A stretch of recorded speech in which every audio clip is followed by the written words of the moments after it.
Have you ever felt like a walking contradiction? You know the exact feeling I'm talking about. Absolutely. Yeah, it's that bizarre, intensely frustrating phenomenon where knowing the absolute right thing to do somehow, like, triggers this overwhelming urge to do the exact opposite. Right. It's the ultimate human dilemma, isn't it? It really is. And welcome to the deep dive. As we tackle this universal human frustration today, I just want to offer a divine blessing for your day and the week ahead.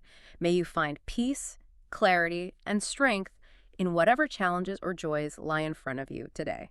That's a wonderful way to start. Yeah. And, regarding that urge to do the opposite, it's like the second a sign says, do not push the red button.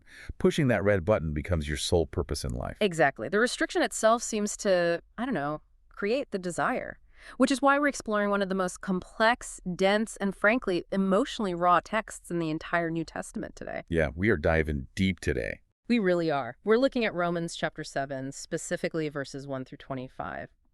And the Apostle Paul takes this universal experience of internal conflict and uses it to unpack the true purpose of God's law. Right. He's trying to explain this agonizing inner civil war that believers experience. Yeah, and to set the stage for you, Paul is writing to the early church in Rome, and he's making a major pivot in his argument here. Right, because in the previous chapter, he establishes that a believer is dead to sin. But here in chapter 7, he pivots to explain how a believer becomes dead to the law. Which is a huge shift. It is. And what makes this particular chapter so compelling is the tonal shift. I mean, it starts out as this very tight, logical, legal argument, and then it suddenly devolves into this bleeding spiritual autobiography. You can almost feel his frustration bleeding through the ink, right? Totally. So let's unpack the logical part first, because before we can grasp Paul's personal meltdown, we have to understand how human beings generally deal with strict rules. Yeah, we all have to relate to a standard of morality somehow. Right. And the theologian John Stott actually provides this phenomenal psychological framework for this. He does.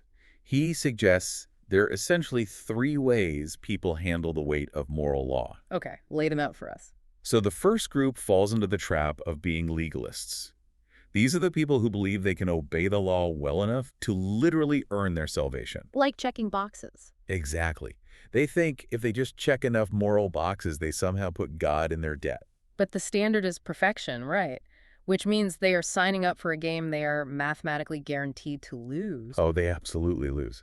But, human ego is a powerful thing. Instead of admitting their failure, legalists just put on a mask. Right, they become hypocritical. Yeah, think of the Pharisees in the ancient world. They became obsessed with curating this perfectly righteous outward appearance while completely ignoring the spiritual decay happening on the inside. Okay, let's unpack this, because the theologian Warren Wiersbe has an analogy for this that I literally cannot stop thinking about. Oh, the doctor analogy. I love that one. It's so good. He compares this legalistic approach to a terrifyingly incompetent doctor. So imagine you go into a clinic, right? And you have a terminal, life-threatening disease.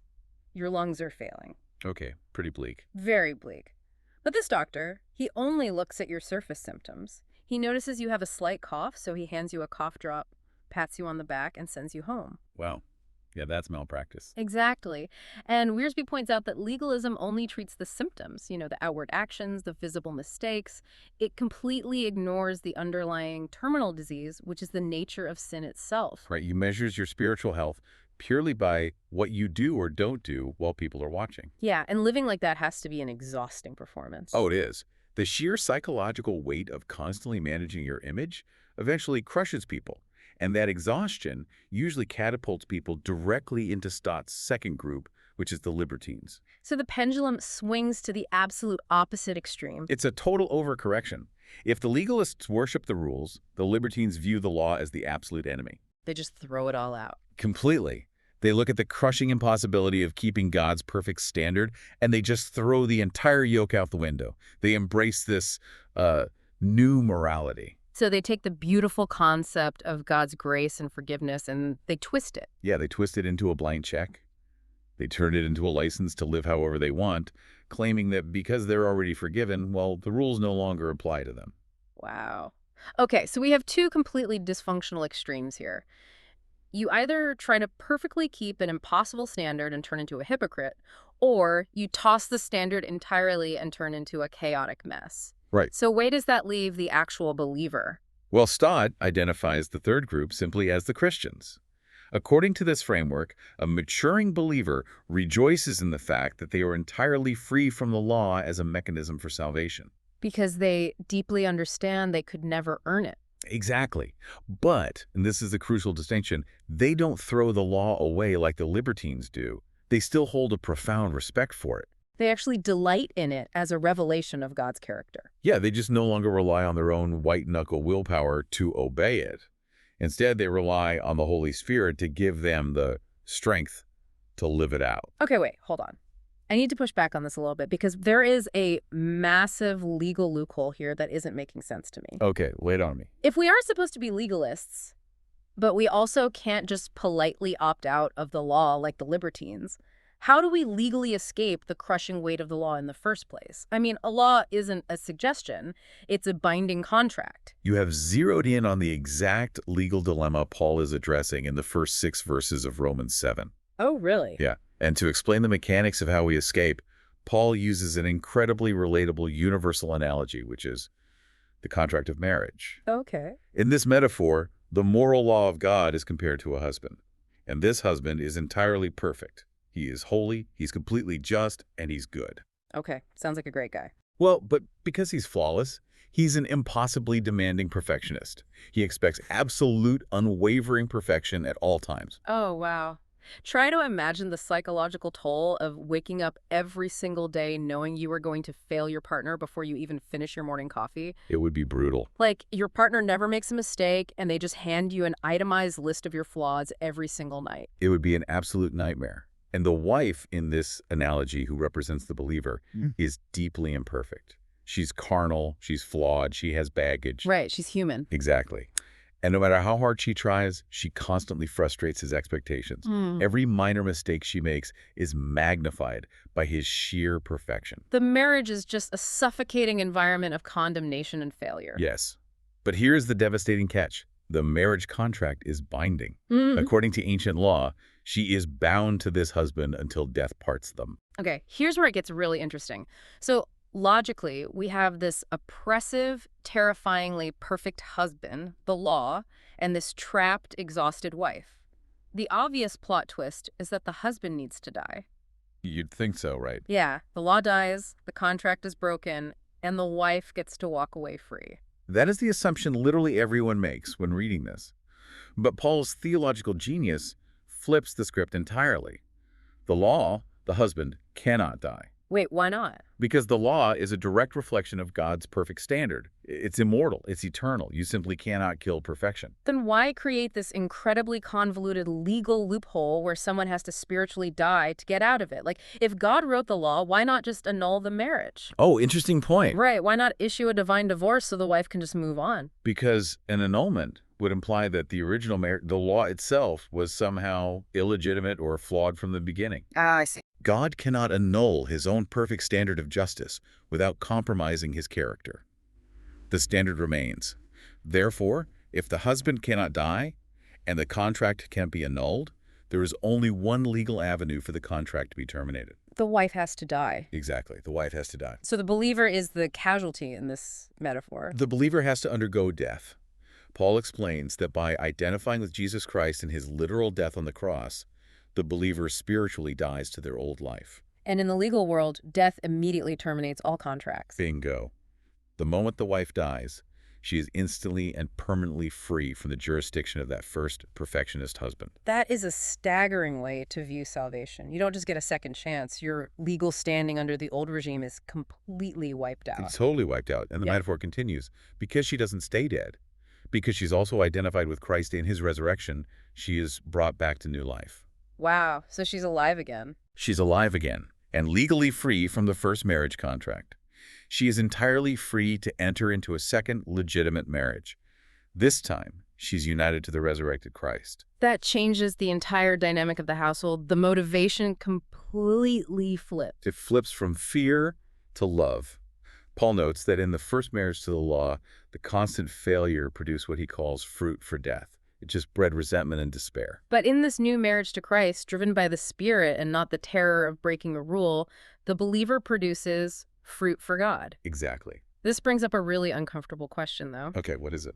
If we had to literally undergo a spiritual death just to escape the jurisdiction of the law, doesn't that inherently frame the law as the villain? It sounds like we are escaping a monster. Yeah, Paul anticipates that exact objection. He asks if the law is sin, and his answer is an emphatic, absolute no. Okay, so the law isn't the villain. No, the law is holy, just, and good. The problem was never the law. The problem is the human heart. Paul explains that the law has two very specific, very necessary jobs. Its first job is to simply reveal sin. Reveal it. Yeah, it functions as an X-ray machine for the human soul. Okay, that makes sense. You don't blame the X-ray machine when it shows you that your arm is broken. Exactly. The machine didn't snap your bone, it just turned on the lights and showed you the fracture that was already there. That's spot on, and the specific example Paul uses to prove this X-ray effect is fascinating. Out of all the commandments in the Decalogue he could have pointed to, he chooses the 10th commandment. Do not covet. Oh, wow. The subjectivity of that choice is brilliant. Right. Because think about the first 9 commandments. Do not steal, do not murder, do not commit adultery. Those are largely objective, observable actions. Yeah, you can see them happen. A human court of law can look at the physical evidence, judge your actions, and throw you in a physical prison. But the 10th commandment, do not covet, is entirely subjective. It's an internal thought crime. Yes, exactly. Like, a judge can see if you stole your neighbor's car, but no human judge can look inside your brain and say, I see the envy forming in your mind. It shifts the entire battlefield from the town square to the human mind. It bypasses your external actions and penetrates straight into the heart. The law proves that sin isn't just about the physical things you do. It's deeply rooted in what you fundamentally desire. So the law's first job is to reveal the mess inside of us. But you mentioned it has a second job, and this is where human psychology seems to turn against us. Yeah, the second job of the law is to awaken sin. Awaken it. Wait, does the law actually provoke us to do the wrong thing? It provides the opportunity. When we look at the original Greek text here, Yeah. Paul uses a very specific military term, a form. A form, okay. Yeah, it literally translates to a base of operations or a staging ground, a beachhead. Like an invading army establishing a secure position on a beach before they storm the rest of the country. Yes. Sin uses the Holy Commandment itself as a beachhead, a launching pad to provoke illicit desires inside of us. That is so true to human nature. The mere act of forbidding an action instantly makes human beings crave it. Yeah. If you walk past a blank wall, you don't even notice it. Right. But if someone hangs a sign on that wall that says, wet paint, do not touch under any circumstances, your brain is suddenly consumed with an overwhelming urge to touch the paint. You didn't care about the wall 5 seconds ago, but the prohibition created the obsession. Exactly. The law didn't put the rebellion in your heart, but the law provoked the latent rebellion that was already sitting there. It gave sin a beachhead to attack you. Wow. Sin is the ultimate deceiver. It takes something good, God's law, and uses it to trick us into destroying ourselves.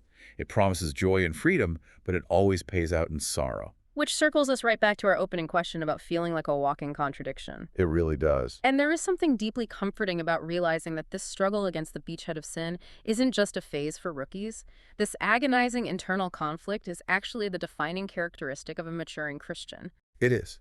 And as we move into verse 14 of Romans 7, there is a massive structural shift in how Paul is writing. You can feel the temperature of the text change. He drops the theological metaphors and just starts bleeding on the page. I mean, the grammar literally changes from past tense to present tense. Right. He stops talking about an abstract concept and starts writing a raw, agonizing personal diary. He gets incredibly vulnerable. Very. He looks at his current present state and calls himself sarkinos, which means carnal or made of flesh. He is painfully, acutely aware of his own vulnerability to temptation. He describes wanting to do good, but finding the evil is right there with him. It's the ultimate description of psychological whiplash. Yeah. You know, the Roman poet Ovid actually wrote something centuries ago that perfectly mirrors Paul's angst. Oh, really? What did he say? Ovid wrote, "I see the better things and approve them, but I follow the worse." Wow. It is profound that a pagan Roman poet and a Christian apostle can describe the exact same internal fracture. We are divided beings. Really are. But, and this is important, there's a massive theological reassurance hidden inside Paul's civil war. Wait, how can a civil war be reassuring? He sounds like he's losing his mind. I know, it sounds crazy. But this internal agony, this constant exhausting battle, it is actually the definitive proof that Paul is a saved, transformed man. Break that down for me. How is failing, or at least constantly struggling, a sign of spiritual success? Because a person who has not been changed by God doesn't experience this specific type of civil war. Oh, I see. An unregenerate person might feel guilt when they get caught, or they might feel a fear of punishment, but they don't fundamentally delight in the law of God in their inner being. That makes total sense. The fact that Paul's inner man deeply loves God's law and fiercely hates the sin he finds himself committing proves that a new divine nature has been implanted in him. Wow. The enemy doesn't fight a battle for territory he already fully controls. The war itself is the proof of life. But it is still a war. And it is exhausting. You can hear the absolute desperation peak in verse 24. Paul finally just breaks down and screams onto the parchment, "Wretched man that I am, who will deliver me from this body of death?" Yeah, that phrase, body of death, is one of the most striking and horrifying images in the entire letter. It sounds incredibly dark. To understand the psychological weight of what Paul is feeling, we have to look at the historical context of that phrase. The Roman poet Virgil wrote about an ancient Etruscan king named Mezentius. Wait, you're telling me this ancient king had a method of torture that Paul is referencing here? Yes. King Mezentius was infamous for a very specific, exceptionally cruel method of execution. Oh man, what did he do? When he took prisoners, he wouldn't just kill them outright. He would take the living prisoner and chain them face to face, limb to limb, to a rotting corpse. Just strapped tightly to a decaying body, with no way to break the chains. Exactly. And the prisoner would simply be left there. Eventually, the infection, the bacteria, and the corruption from the dead body would pass into the living body, slowly and agonizingly killing the prisoner. That is genuinely horrific, but think about how that translates to your daily struggle. So visceral. That is exactly what it feels like when you're trying to break a toxic habit or overcome an addiction or defeat an old explosive temper. You're a living, breathing person who wants to do good, but you feel like you are shackled to a decaying, rotting version of yourself that is constantly trying to infect you and pull you back into the grave. It is the perfect illustration of Paul's spiritual state. The believer's living, regenerated soul, the part of them that loves God, is chained to the decaying remnants of their old, sinful human nature. They're alive, but they're dragging around a corpse. Hence the cry of absolute exhausted anguish, "Who will deliver me from this body of death?" Seriously, how does anyone survive that? If I read that, my immediate thought is that I'm going to collapse under the exhaustion of being a walking civil war, chained to my own worst failures. Well, if the text ended at verse 24, it would be a tragedy of Shakespearean proportions. Right. But it doesn't. In verse 25, Paul answers his own desperate question. He asks who will deliver him, and he immediately responds, "Thanks be to God through Jesus Christ our Lord." Oh, wow. He recognizes that the law cannot unlock the chains. The law just tells him he's chained to a corpse, and his own willpower cannot break the chains. The only rescue has to come from an external deliverer. The Protestant reformer Philip Melanchthon actually put it this way, reflecting on the sheer, overwhelming power of his own sinful nature. He wrote, "Old Adam is too strong for young Melanchthon, but not strong enough for Christ." That captures the tension beautifully. The old nature, that decaying corpse we drag around, is far too strong for us to fight on our own. Our willpower will eventually snap. Right. But that old nature is entirely powerless against the resurrected Christ. Which gives this incredibly dense, complex theological text such a profoundly practical, hopeful application for us right now. It really does. And that brings me to a final thought. I want to leave you to mull over as you go about the rest of your week. Let's hear it. Look at the internal conflicts in your own life. Look at that intensely frustrating, agonizing gap between the person you desperately want to be and the person you actually act like when you're stressed or tired or tempted. Yeah, that gap is real. What if your deep frustration over your own failures isn't actually a sign that you are a spiritual fraud? What if that very frustration is the ultimate proof that you are spiritually alive and growing? The proof of life. Think about the X-ray machine metaphor we unpacked earlier. The closer you get to the light, the more clearly you see the dirt on your own hands. Wow, yes. The Yeah. fact that you are genuinely bothered by the dirt doesn't mean you belong in the dark. It means your eyes are finally adjusting to the light.